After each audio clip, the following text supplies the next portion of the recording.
Selamat siang Sobat Siri. Gudang seringkali dipandang sebelah mata. Identik dengan kotor, panas, dan hanya untuk tempat menyimpan barang. Tetapi, apakah persepsi tersebut masih relevan di era pergudangan modern saat ini?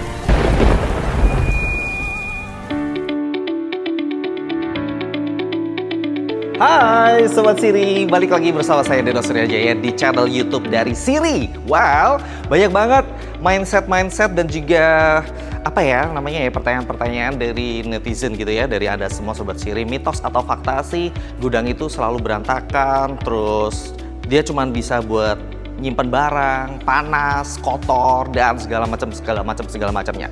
Ini udah banyak banget yang bakal kita tanyakan, tetapi seperti biasa, saya akan saya sudah ada narasumbernya ya, langsung dari pihak Siri, langsung yang lebih expert untuk menjawab pertanyaan-pertanyaan dari Sobat Siri semuanya. Langsung kita tarik saja orangnya. Ada Bapak Hadi di sini. Selamat siang Pak Hadi. Selamat siang. Agak lama nggak ketemu ya sama Pak Hadi ya? Agak lama. Sudah lama ya, bener ya. Pak Hadi ganggu dulu. Boleh. Untuk siang hari ini aktivitasnya, karena hari ini, episode kali ini kita akan menjawab mitos atau fakta pertanyaan-pertanyaan dari Sobat Siri yang sudah ada di kolom komentar gitu ya. Nah, tadi saya udah membuka dengan sebuah mindset atau stereotip dari orang-orang kalau gudang itu selalu identik dengan ya cuman buat tempat barang-barang disimpan aja, terus selalu panas, selalu kotor, selalu berantakan. Mitos atau fakta? Mitos dong tentunya. Mitos! Gudang selalu kotor dan berantakan itu mitos. Kenapa tuh? Ya, karena yang pertama gini, terkait panas. Di gudang kita itu sudah pakai insulasi panas. Jadi, seperti ini. Tuh.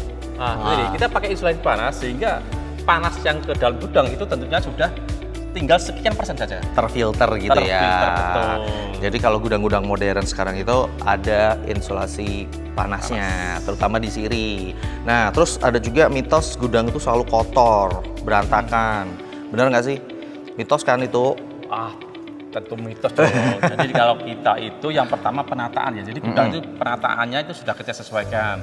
Jadi mulai dari depan itu halamannya, kemudian posisi kantornya seperti apa. Kemudian ketika masuk pun itu kita masih bisa memantau istilahnya kegiatan di dalam gudang karena di lantai kantor 2 kita itu ada jendela pantau sehingga kita tetap bisa memantau kegiatan iya bener. Di dalam gudang. Jadi orang yang di belakang meja itu masih bisa memantau proses-prosesnya gitu. Oke, yang kedua, gudang tidak butuh perencanaan layout. Mitos atau fakta? Ini sangat mitos dan tidak benar ini karena tentunya setiap kita akan membangun sebuah gudang, sebuah kawasan, kita akan buatkan layout. Denah ya? Kita buatkan denah.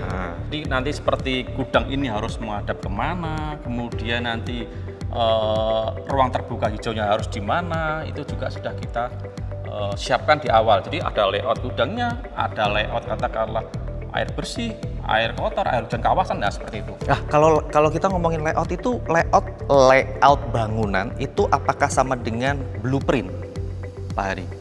Baik, kalau terkait layout bangunan itu sudah memang arahnya ke blueprint.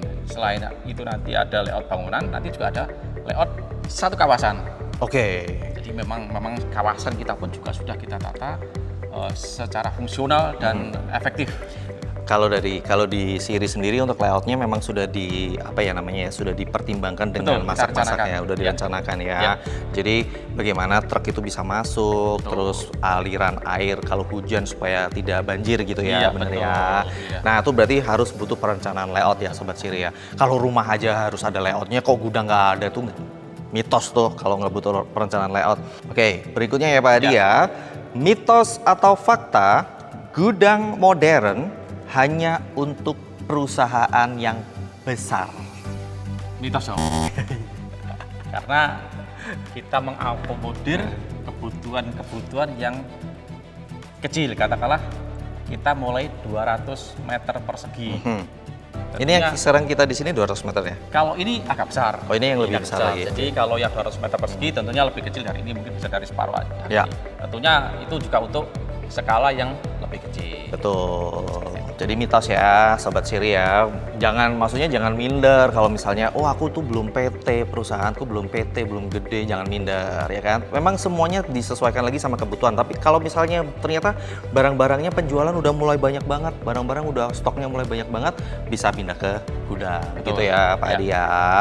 Terakhir ya Pak Adi ya, Oke, pertanyaan terakhir nih. Mitos atau fakta, semua gudang sama saja? Semua gudang mitos dong. Mitos. Kok bisa? Karena gini, Siri sebagai salah satu gudang modern berbeda dengan yang lain dong tentunya. Oke. Kita dari depan itu, ketika kita masuk itu, view gate kita itu sangat lebar. Ya. Kemudian kita masuk dengan road jalan yang lebar juga. Kemudian di kawasan kita itu juga memperhitungkan keindahan kawasan. Jadi kita ada taman, kemudian ada pohon-pohon yang selalu kita rawat, kita siram, kita pangkas. Kemudian ketika kita masuk ke area gudang, itu nanti gudang kita juga ada kawasan parkir. Ya, betul. Jadi masing-masing gudang itu kita nggak langsung ketemu dengan jalan. Kita ada halaman parkir. Besar-besar lagi. Besar-besar lagi. Jadi aktivitas bongkar muat itu juga bisa dilakukan di dalam gudang tanpa mengganggu jalan kawasan itu sendiri. Nah, jadi gitu ya Sobat Siri ya. Jangan kemakan mitos-mitos belaka.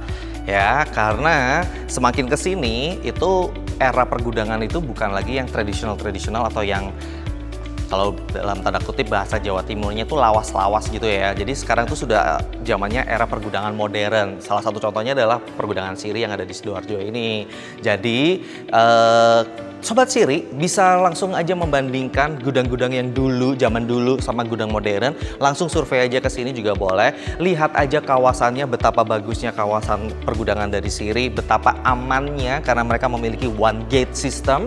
Terus juga 24 jam keamanannya akan selalu patrol, ya kan? And then jalannya gede, lahan parkirnya gede, luas lahannya juga besar banget. Yaudahlah, kalau dibahas di sini kayaknya satu video aja nggak cukup, ya kan? Jadi Sobat Siri lebih baik langsung survei aja. Untuk alamatnya ada di bawah sini. Mau ketemu sama Pak Hadi juga boleh, mau ketemu dari pihak Siri semuanya juga boleh. Langsung survei, langsung konsultasikan aja sesuai dengan kebutuhannya Sobat Siri semuanya. So, terima kasih Pak Hadi untuk waktunya yang sudah menjawab mitos atau fakta di episode kali ini. Semoga episode kali ini menjawab keraguan kalian semua Sobat Siri. Kalau suka silahkan like, share, subscribe channel dari Siri. Seperti biasa akan saya tutup dengan satu pertanyaan untuk Anda semuanya. Jadi, kapan serah terima unitmu di Siri?